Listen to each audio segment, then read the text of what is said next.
Magandang umaga po kapamilya, ito po si Father J-Boy at tayo na po at magkapet pandasal. Meron pa akong tanong sa inyo, nagsasawa ka na ba sa paulit-ulit inyong ginagawa? Naghahanap ka ba ng mapaglibangan na hindi kailangan gumastos ng higit sa makakaya ng bulsa? Ang pagiging creative o mapanlikha, ang hamon sa atin kapag nawawalan tayo ng gana dahil sa araw-araw na ginawa ng Diyos, hindi nagbabago man lamang ang ating mga gawain. Likha po sa ating lahat ang pagiging katuwang ng Diyos upang baguhin, pagandahin, asikasuhin ang ating mundo. Dahil dito, lahat ng tao, hindi lang ang mga tinatawag nating artist, ang may angking kakayahang lumikha ng panibagong mapaglibangan.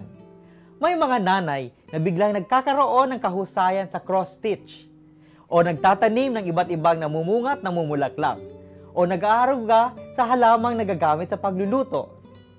Kung mapanlikha tayo, natutuklasan natin ang panibagong pagkakakitaan at paglilibangan. Marami po sa atin ang lumaking pinagsabihan na hindi natin kaya ang maraming mga bagay. Kaya nasanay tayong maniwala na limitado lang ang ating magagawa.